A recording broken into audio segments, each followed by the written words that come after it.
January 15th, 1947, Leimert Park, Los Angeles. A woman was walking her young child along Norton Avenue when she saw something in the lot across the road. She thought at first it was a broken department store mannequin. It was not a mannequin. The body of a young woman lay in the grass, completely drained of blood, so pale she appeared to be made of porcelain. She had been severed completely in half at the waist. Her body had been meticulously cleaned. Her skin showed signs of precise surgical cutting, and her lips had been sliced at the corners into a grotesque, permanent smile. There was not a single drop of blood anywhere near the body. She had not been killed here. She had been posed here. This was the discovery that launched one of the most infamous murder investigations in American history, a case so shocking, so bizarre, and so completely unsolved that 75 years later it still has no answer. This is the story of the Black Dahlia. The woman in that vacant lot had a name, Elizabeth Ann Short. She was 22 years old. She was born on July 29, 1924 in Boston, Massachusetts. Her father, Cleo Short, disappeared when Elizabeth was 6 years old. He staged his own death by leaving his car near a bridge, then vanished. Her mother raised 5 daughters alone during the Great Depression. Elizabeth grew up dreaming of Hollywood. She was beautiful, dark hair, pale skin, striking features that drew attention wherever she went. As a teenager, she moved to California, working as a waitress and a cashier, spending time on army bases near Santa Barbara, where she became known for her charm and her looks. She arrived in Los Angeles in the fall of 1946. She was 22 years old, alone, and trying to break into the movie business like thousands of other young women who had made the same journey before her. She was last seen alive on January 9, 1947, outside the Biltmore Hotel in downtown Los Angeles. She was seen talking to a man in the lobby. Then she walked out the front door. She was never seen alive again. 6 days later, her body was found on Norton Avenue. What the coroner found during the autopsy was unlike anything Los Angeles law enforcement had encountered. Elizabeth Short had been tortured over a period of several days before her death. The cuts on her body were precise, made by someone with either medical or surgical knowledge, or someone who had spent considerable time practicing. The body had been completely drained of blood and cleaned with surgical precision before being transported to Norton Avenue.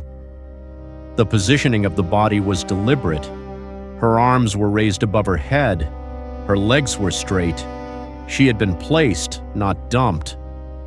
The cause of death was hemorrhage and shock from the lacerations to the face, specifically the cuts to her mouth. What stunned investigators most was the complete absence of blood at the scene. Whoever had done this had spent hours, possibly days, with the body before bringing it to this vacant lot. This was not a crime of impulse. It was organized, calculated, and deeply premeditated. The press arrived before the detective team had even finished processing the scene. Within hours, the story was on the front page of every newspaper in Los Angeles. A reporter at the Los Angeles Examiner coined the name that would follow this case forever, the Black Dahlia, a reference to a 1946 film noir called The Blue Dahlia, and a nod to Elizabeth's known habit of wearing black clothing and flowers in her hair. The Los Angeles Police Department launched one of the largest investigations in the city's history. Over the course of the investigation, more than 150 men confessed to killing Elizabeth Short. Every single one of them was eliminated. Their confessions contained details inconsistent with the actual crime scene, which investigators had kept from the public. Then, 9 days after the body was discovered, something extraordinary happened. A package arrived at the Los Angeles Examiner newspaper.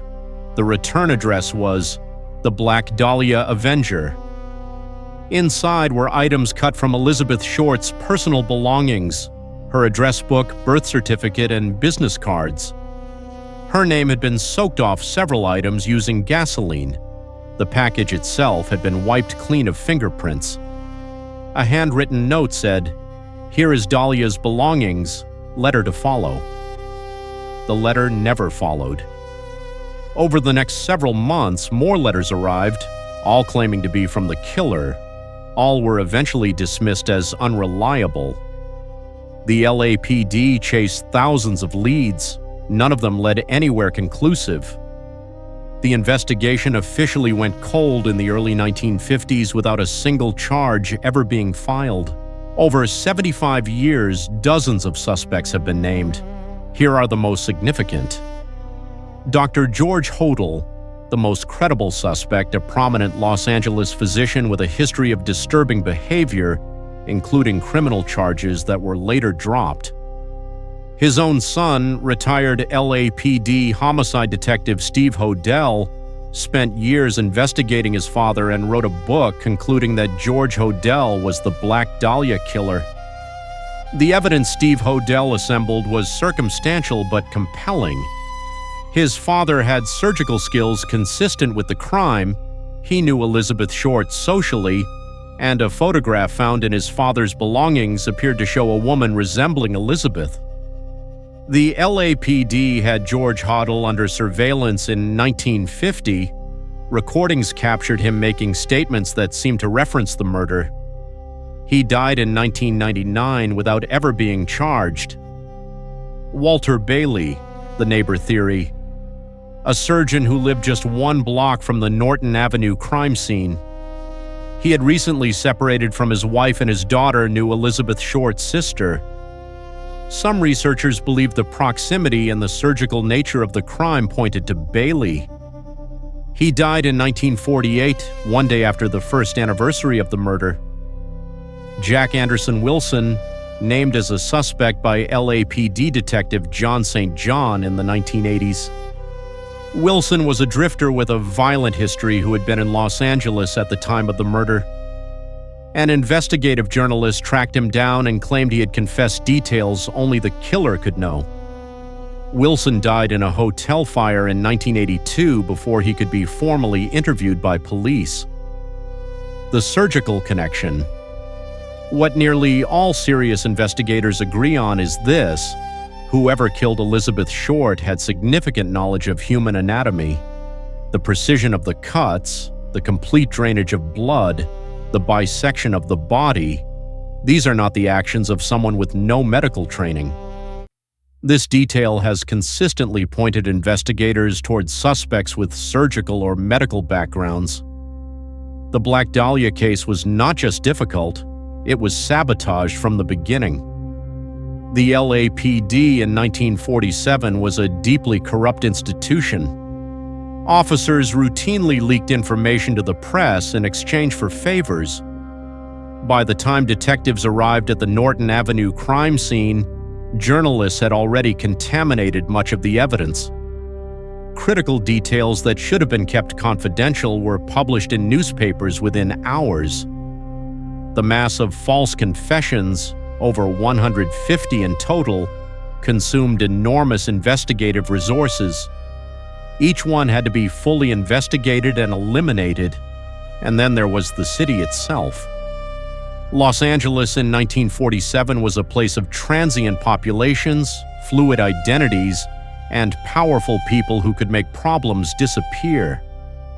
The killer, whoever they were, had the resources, the knowledge, and apparently the connections to commit an extraordinarily complex crime and walk away completely clean. The LAPD officially reviewed the case files as recently as 2021. They found nothing new. Elizabeth Short was 22 years old. She came to Hollywood with the same dream that brought thousands of other young women to Los Angeles in the 1940s. She wanted a life that was bigger and brighter than the one she had been born into. She was charming and beautiful and full of plans. Someone took all of that from her in the most brutal way imaginable, and then posed her body on a sidewalk for the world to find. The person who did this knew what they were doing. They planned it. They had the skill and the knowledge and the coldness to carry it out and then disappear into the city. They were never caught. They may have killed again. We simply do not know. The Black Dahlia is not just a cold case. It is a symbol of everything that can go wrong when a city is corrupt, when investigators compete with journalists instead of working against killers, and when a victim is turned into a spectacle rather than treated as a human being whose death deserves justice.